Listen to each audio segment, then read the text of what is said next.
بسم اللہ الرحمن الرحیم نحمدہ و نصلی علی رسول الکریم۔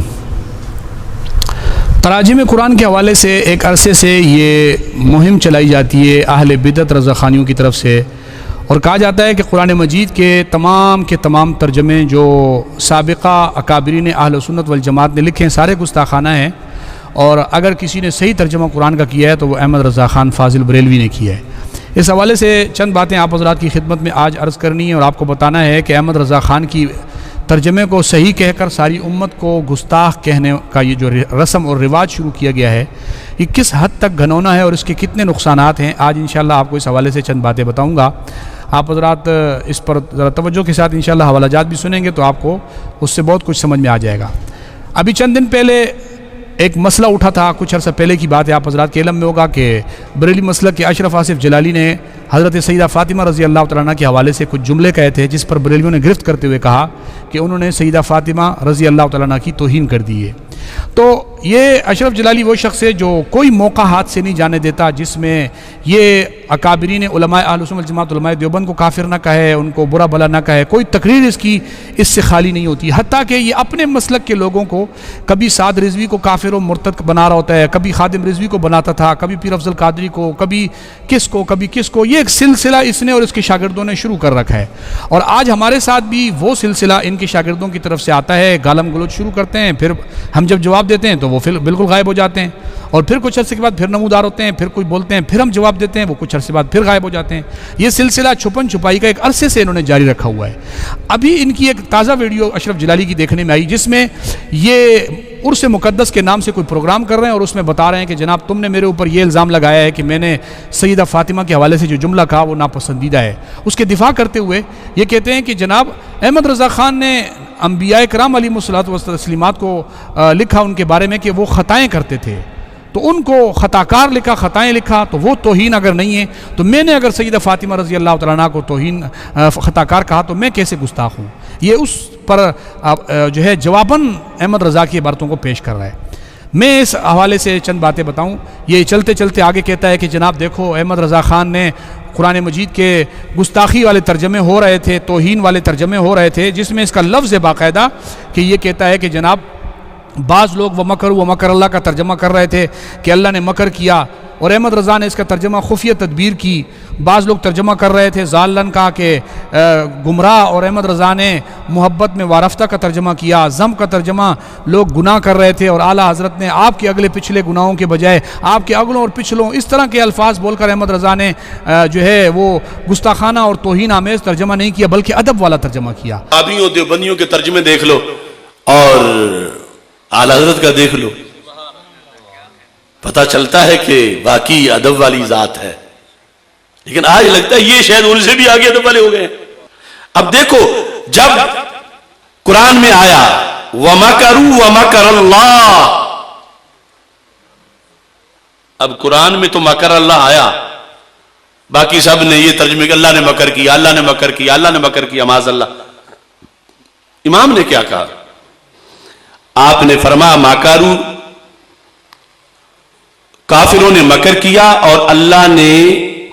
ان کے ہلاک کی خفیہ تدبیر فرمائی، خفیہ تدبیر فرمائی۔ لفظ مکر اگرچہ قرآن میں تھا، لیکن اب اردو والوں کو جب سمجھانا تھا تو وہ بات تو منسوب ترجمے والے کی طرف ہوگی۔ جس طرح آپ سارے کہتے ہیں کہ فلاں نے غلط ترجمہ کیا، اس نے توہین کر دی، اس نے یہ کہا کہ اللہ نے مکر کیا، تو چونکہ ترجمے والے کی طرف منسوب ہوگی بات، اگرچہ کلام اللہ کا ترجمہ تو یہ کر رہا ہے نا۔ تو اعلیٰ حضرت پار گزرے، تو جیسے یہ شان ہے اللہ کی، یہاں اعلیٰ حضرت پار گزرے تو نبیوں کی شانوں کا ترجمہ کرتے ہوئے بھی اعلیٰ حضرت پار گزر گئے۔ تو میں پہلے تو آپ حضرات کے سامنے یہ بتا دوں کہ یہ بریلویت کا ایک بہت بڑا دھوکہ فراڈ ہے کہ یہ احمد رضا کو بچانے کے لیے پوری امت مسلمہ کو داؤ پہ لگانے کے لیے تیار ہو جاتے ہیں۔ احمد رضا کو یہ بچاتے ہیں، یہ کہتے ہیں ساری امت کافر و مرتد ہو جائے، سارے اولیاء کرام اور بزرگان دین کی شان میں توہین ہو جائے تو کوئی مسئلہ نہیں ہے، ان کی ذات پر، احمد رضا کی ذات پر حرف نہیں آنا چاہیے، باقی سب جہاں جاتے ہیں چلے جائیں۔ وہ آج مثال آپ کو انشاءاللہ میں حوالہ جات کی صورت میں دوں گا۔ اس نے وَمَكَرُوا وَمَكَرَ اللَّهُ کے جس ترجمے کو گستاخانہ کہا، میں سب سے پہلے آپ کو یہ بات بتاؤں کہ قرآن مجید کی آیت و مکر اللہ کا ترجمہ احمد رضا خان نے خفیہ تدبیر کیا، تو جو دوسرے لوگوں کے ترجمے ہیں انہوں نے تراجم قرآن کا تقابلی جائزہ لکھا ہے، یہ میرے پاس موجود ہے، نور العرفان کتاب ہے جس میں جو ہے کنز الایمان کا ترجمہ ہے اور نور العرفان اس کے اوپر حاشیہ ہے۔ اس کے اندر باقاعدہ طور پر وَيَمْكُرُونَ وَيَمْكُرُ اللَّهُ وَاللَّهُ خَيْرُ الْمَاكِرِينَ اس آیت کو لکھنے کے بعد اس کے نیچے انہوں نے شاہ عبد القادر کا ترجمہ لکھا، شاہ رفیع الدین کا ترجمہ لکھا، شاہ ولی اللہ کا لکھا، شیخ الہند محمود الحسن دیوبندی کا لکھا، اور ترجمہ حضرت تھانوی دیوبندی رحمۃ اللہ علیہ لکھ کر تھانوی دیوبندی لکھ کر ترجمہ لکھا۔ پھر آگے ان سارے ترجموں کو گستاخانہ کہا کہ یہ مکر کا جو ترجمہ ان سب نے کیا ہے یہ گستاخانہ ہے، لیکن احمد رضا نے خفیہ تدبیر والا ترجمہ کیا ہے۔ وہ کہتے ہیں آگے کہتے ہیں اردو ترجمے میں جو الفاظ استعمال ہوئے ہیں وہ شان الوہیت کے کسی طرح لائق نہیں۔ اللہ تعالیٰ کی طرف مکر، فریب، بدسگالی کی نسبت اس کی شان میں حرف گیری کے مترادف ہے۔ یہ کہتے ہیں اللہ کی طرف ان لفظوں کی نسبت وہ اللہ کی شان میں توہین ہے۔ یہ انہوں نے کہا صفحہ نمبر جو ہے 22 کے اوپر۔ اب یہ تراجم قرآن کا تقابلی جائزہ، اس کے اندر یہ جملہ بولا کہ یہ جناب اللہ کی شان میں توہین ہے۔ تو اسی طریقے سے اپنی تقریر کے اندر اشرف جلالی صاحب بھی یہی کہہ رہے ہیں کہ مکر کا ترجمہ جو دوسروں نے کیا ہے اللہ کی طرف مکر کی نسبت کی ہے وہ اللہ کی توہین ہے۔ آئیے میں آپ حضرات کو سب سے پہلے یہ بتا دوں کہ یہ ترجمہ احمد رضا کے علاوہ اور کس کس نے کیا ہے جو ان کے توہین اور گستاخی کے فتوے کی زد میں آتے ہیں۔ ان کے توہین اور فتوے کی زد میں سب سے پہلے میں جن کا نام بتاتا ہوں، شیخ سعدی رحمۃ اللہ علیہ، مشہور آدمی ہیں جن کے تفسیر بھی موجود ہے، اور انہوں نے تفسیر لکھی ہے، قرآن مجید کا ترجمہ بھی لکھا ہے، اور وہ قرآن مجید کا جو ترجمہ ہے اس ترجمے کو احمد رضا خان کی طرف سے تائید بھی حاصل ہے۔ احمد رضا خان نے فتاوی رضویہ جلد 23 صفحہ 382 پر جو ہے شیخ سعدی کے ترجمے کی تائید کی اور کہا کہ یہ صحیح ترجمہ ہے۔ اسی طریقے سے انوار کنز الایمان صفحہ 64، 65 اور صفحہ 55 پر کہا گیا شیخ سعدی کے ترجمے کو یہ ٹھیک ہے۔ المیزان احمد رضا نمبر صفحہ 245 کے اوپر شیخ سعدی کے ترجمے کی تائید کی گئی۔ فتاوی رضویہ قدیم جلد 10 صفحہ 127 پر احمد رضا خان کا فتویٰ موجود ہے جس میں وہ کہتا ہے کہ شیخ سعدی کے ترجمے کے سوا آج تک اردو فارسی کے جتنے ترجمے چھپے کوئی صحیح نہیں ہے، یعنی صرف شیخ سعدی کا ترجمہ ٹھیک ہے۔ یہ بریلوی کہتے ہیں، احمد رضا کہتا ہے، اشرف جلالی صاحب احمد رضا کہہ رہا ہے کہ صرف شیخ سعدی کا ترجمہ اردو فارسی میں ٹھیک ہے، باقی سب غلط ہیں۔ وہی شیخ سعدی کیا ترجمہ کرتے ہیں؟ آئیے ان کی آپ اٹھائیں یہ کتاب ترجمہ شیخ سعدی رحمۃ اللہ علیہ، صفحہ نمبر 245 پہ فلا یأمن مکر اللہ، سورہ اعراف کی آیت نمبر 99، اس کا ترجمے میں وہ مکر خدائے اللہ کی طرف مکر کی نسبت کر رہے ہیں۔ صفحہ نمبر 571 پر النمل آیت نمبر 50 وَمَكَرُوا مَكْرًا وَمَكَرْنَا مَكْرًا، اس کے ترجمے میں وہ کہہ رہے ہیں وہ مکر کردن اینہا وہ مکر کردیم، اللہ کی طرف مکر کی نسبت کی جا رہی ہے شیخ سعدی کے ترجمے کے اندر، اور یہ واضح طور پر موجود ہے۔ یہ آپ حضرات نے دیکھ لیا کہ مکر کا ترجمہ شیخ سعدی رحمۃ اللہ علیہ نے اللہ کی طرف مکر کی نسبت کی ہے، اللہ کی طرف مکر کی نسبت کی ہے، یہ تو آپ حضرات نے خود دیکھ لیا۔ اب بتاؤ کہ شیخ سعدی جس کے ترجمے کو احمد رضا صحیح کہہ رہا ہے اور اس ترجمے کے اندر مکر کا لفظ موجود ہے، اللہ کی طرف مکر کی نسبت ہے، تو اس کا مطلب یہ ہوا کہ آپ کے نزدیک شیخ سعدی بھی کافر ہے، اور شیخ سعدی کے اس غلط ترجمے کی تائید کر کے احمد رضا بھی کافر ٹھہرتا ہے فتاوی رضویہ کے فتوے کی روح سے۔ اور اشرف جلالی صاحب آپ کے فتوے کی روح سے آپ اس کو اللہ کی توہین سمجھتے ہیں۔ آپ کے بڑوں نے نور العرفان کے حاشیے میں، تراجم قرآن کے تقابلی جائزہ نامی کتاب میں، انوار کنز الایمان میں اور اس طرح کی درجنوں کتابوں میں مکر کی نسبت کو اللہ کی طرف کرنے کو گناہ اور اللہ کی شان میں توہین قرار دیا ہے، لہٰذا آپ کے اس سے شیخ سعدی گستاخ رسول قرار پاتے ہیں۔ مکر کے ترجمے کے اوپر النجوم شابیہ میں لکھا کہ مکر کفری ترجمہ ہے، اللہ کی طرف مکر کی نسبت کو کفری ترجمہ کہا گیا۔ انوار کنز الایمان صفحہ نمبر 658 پر مکر کا ترجمہ کرنے والے کو اپنے ایمان ضائع اور برباد کرنے والا قرار دیا گیا۔ آپ کے مسلک کے لوگوں نے مکر کی نسبت اللہ کی طرف کرنے کو کفر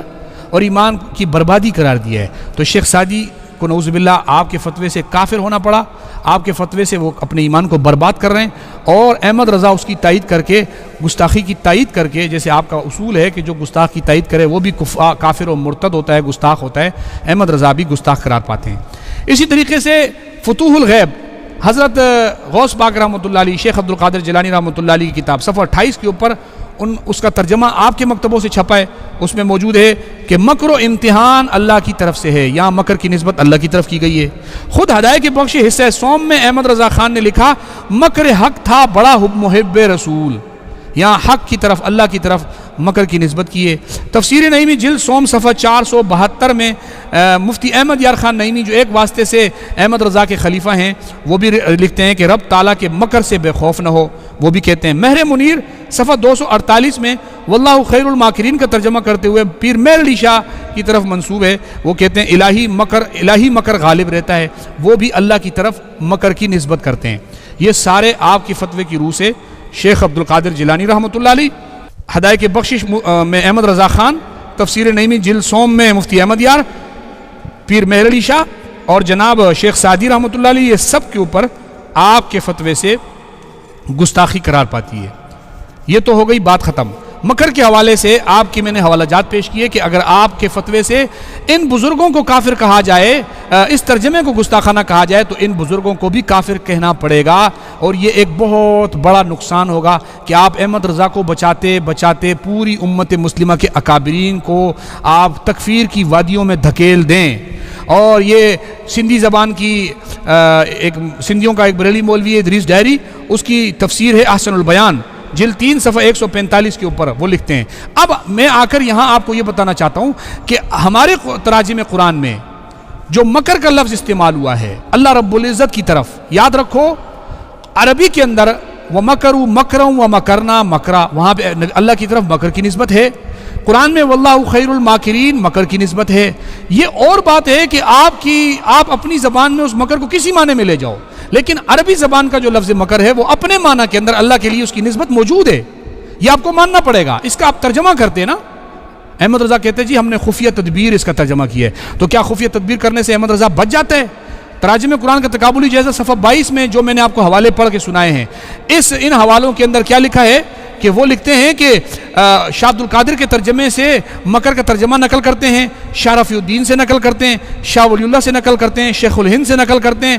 ان سب سے نقل کر کے پھر کہتے ہیں کہ یہ سب گستاخ ہیں۔ شاہ ولی اللہ بریلویوں کے فتوے سے کافر ہیں احمد رضا کو بچانے کے لیے، شاہ رفیع الدین کافر ہیں احمد رضا کو بچانے کے لیے، شاہ عبد القادر کو یہ کافر کہتے ہیں احمد رضا کو بچاتے ہوئے، شیخ سعدی کو کافر کہتے ہیں احمد رضا کو بچاتے ہوئے، پیران پیر کو کافر کہتے ہیں احمد رضا کو بچاتے ہوئے، اسی طریقے سے میں نے بتایا پیر مہر علی شاہ کو کافر کہتے ہیں احمد رضا کو بچاتے ہوئے۔ ان کے نزدیک احمد رضا بچنا چاہیے، باقی ساری امت مسلمہ کے اکابر کفر کی بھیڑ چڑھتے ہیں، ان کو کوئی ڈر اور خوف نہیں، ان کو کوئی مسئلہ نہیں۔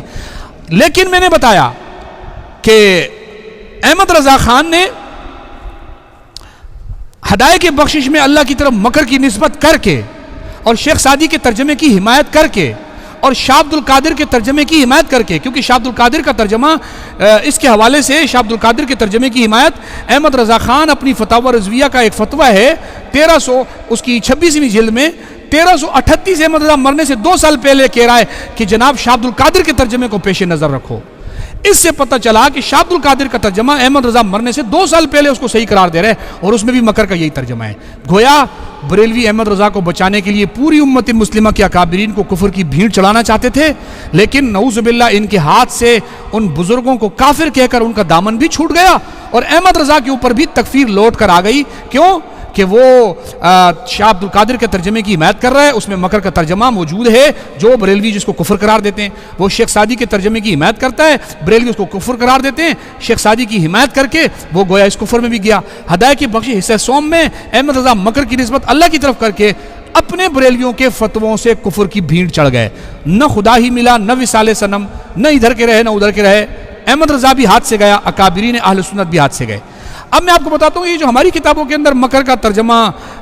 کیا گیا اور مکر کی نسبت اللہ تعالیٰ کی طرف کی گئی ہے، وہ کس معنوں میں کی گئی ہے، اس کو سمجھانے کے لیے بریلویوں کا ادریس ڈہری، وہ اس سے کسی نے سوال پوچھا کہ جناب اب آیت میں، وہ سندھی زبان میں اس کا ترجمہ کر رہا ہوں کہ آیت میں مکر کی نسبت اللہ کی طرف ہوئی ہے، تو وہ اس کا جواب دیتے ہوئے کہتا ہے کہ مکر کا لفظ اردو اور سندھی بھر میں استعمال ہوا ہے، مگر یہ اصل میں عربی زبان کا لفظ ہے، اور اپنی اصل زبان میں اس کا معنی ہے تدبیر کرنا، کسی کی چھپی ہوئی سازش کو خفیہ طور پر ناکام بنانا، خاص کر جب اس کی نسبت اللہ کی ذات مقدسہ کی طرف کی گئی ہو جو ہر عیب نقص اور نازیبہ فعل سے پاک ہے۔ تو یہاں پر دھوکہ فریب کے معنی سوچنا سراسر نادانی اور نالائکی ہے۔ یہ کہنا چاہ رہا ہے کہ اللہ کی طرف مکر کے لفظ کی نسبت ہوتی ہے لیکن اس کا معنی دھوکہ اور فراڈ نہیں ہوتا، تو اس کا مطلب ہے کہ یہ بھی مان رہا ہے لیکن اس کا معنی دوسرا کر رہا ہے، اسی معنوں میں یہ ہماری کتاب میں بھی موجود ہے۔ یہ ایک مسئلہ ہو گیا۔ دوسری بات، بریلویوں نے مولانا تھانوی کو بھی گستاخانہ تراجم میں ان کا بھی تذکرہ کیا ہے۔ حالانکہ مولانا تھانوی نے ترجمہ کیا ہے ویم قرون ویم قراللہ، سورہ انفال کی آیت نمبر 30 کا ترجمہ جو یہاں لکھا ہوا ہے وہ کیا ہے، اور وہ اپنی تدبیر کر رہے تھے اور اللہ میاں اپنی تدبیر کر رہے تھے، اور سب سے زیادہ مستحکم تدبیر کرنے والا اللہ ہے۔ یہ حضرت تھانوی رحمۃ اللہ علیہ کی طرف جو ہے وہ منسوب کر کے انہوں نے ترجمہ نقل کی ہے۔ اب اس کو بھی گستاخانہ لسٹ میں ڈالا ہے، یعنی تدبیر کا معنی بھی گستاخانہ لسٹ میں ڈال کر احمد رضا پر کفر کا چوتھا فتویٰ لگتا ہے، کیونکہ احمد رضا نے بھی مکر کا ترجمہ خفیہ تدبیر کیا ہے۔ گویا تدبیر کرنا مکر کا معنی یہ گستاخی ہے، تو کیا خفیہ تدبیر کرنا یہ گستاخی نہیں ٹھہرے گا بریلویوں کے فتووں سے؟ لہٰذا بریلوی اس فتوے سے چوتھا فتویٰ احمد رضا پر لگایا۔ اکابرین ہاتھوں سے کیا جاتے، ان کے ہاتھوں سے احمد رضا بھی گیا، اکابر بھی گئے، نہ خدا ہی ملا نہ وصال صنم، نہ ادھر کے رہے نہ ادھر کے رہے۔ یہ تو میں نے آپ حضرات کے سامنے مکر کے حوالے سے باتیں بتائی ہیں کہ مکر جو ہے اس کا کیا ترجمہ بنتا ہے، اور اس حوالے سے بریلیوں نے اپنی کتابوں میں کیا لکھا ہے۔ یا باطل کشک مفتی نجیب اللہ عمر، داعین دین حق مفتی نجیب اللہ عمر، یا باطل کشک مفتی نجیب اللہ